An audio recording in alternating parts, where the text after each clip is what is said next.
उड़ाओ पुत्र की कहानी। फिर उसने उससे कहा, किसी मनुष्य के 2 पुत्र थे। उनमें से छुटके ने पिता से कहा कि हे पिता, संपत्ति में से जो भाग मेरा हो वो मुझे दे दीजिए। उसने उनको अपनी संपत्ति बांट दी। और बहुत दिन न बीते थे कि छुटका पुत्र सब कुछ इकट्ठा करके एक दूर देश को चला गया और वहां कुकर्म में अपनी सारी संपत्ति उड़ा दी। जब वह सब कुछ खर्च कर चुका तो उस देश में बहुत बड़ा अकाल पड़ा और वह कंगाल हो गया। और वह उस देश के निवासियों में से एक के यहाँ जा पड़ा। उसने उसे अपने खेतों में सूअर चराने के लिए भेजा और वह चाहता था कि उन फलियों से जिन्हें सूअर खाते थे वह भी अपना पेट भरे, और उसे कोई कुछ भी नहीं देता था। जब वह अपने आप में आया तब कहने लगा कि मेरे पिता के कितने ही मजदूरों को भोजन से अधिक रोटी मिलती है और मैं यहाँ भूखा मर रहा हूँ। अब मैं उठकर अपने पिता के पास जाऊँगा और उससे कहूँगा कि पिताजी, मैंने स्वर्ग के विरोध में और आपकी दृष्टि में पाप किया है। अब मैं इस योग्य नहीं रहा कि आपका पुत्र कहलाऊं, पर मुझे अपने एक मजदूर ही की नाई रख लीजिए। तब वह उठकर अपने पिता के पास चला। वह अभी दूर ही था कि उसके पिता ने उसे देखकर तरस खाया और दौड़कर उसे गले लगाया और बहुत चूमा।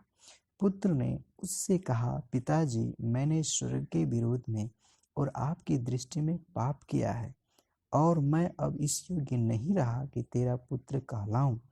परंतु पिता ने अपने दासों से कहा, झट से झट अच्छा वस्त्र निकालकर उसे पहनाओ और उसके हाथ में अंगूठी और पाँव में जूतियाँ पहनाओ और पला हुआ बछड़ा लाकर मारो, ताकि हम खाएं और आनंद मनाएं।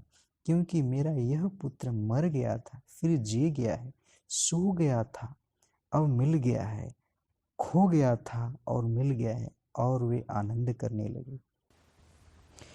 परंतु उसका जेठा पुत्र खेत में था, और जब वह आती हुई घर के निकट पहुंचा तो उसने गाने बजाने और नाचने का शब्द सुना।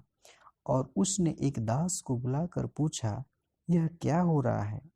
उस दास ने उससे कहा, तेरा भाई आया है और तेरे पिता ने पला हुआ बछड़ा कटवाया, इसलिए कि उसे भला चंगा पाया है।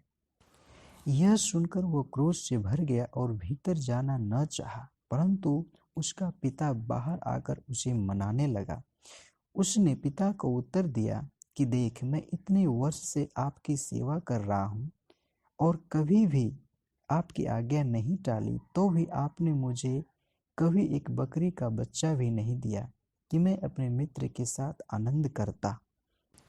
परंतु जब आपका यह पुत्र, जिसने आपकी सारी संपत्ति वेश्याओं में उड़ा दी है, आया है, तो उसके लिए तूने पला हुआ बछड़ा कटवाया।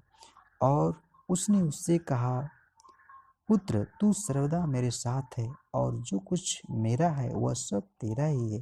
परंतु अब आनंद करना और मगन होना चाहिए, क्योंकि यह तेरा भाई मर गया था, फिर जी गया है, खो गया था, अब मिल गया।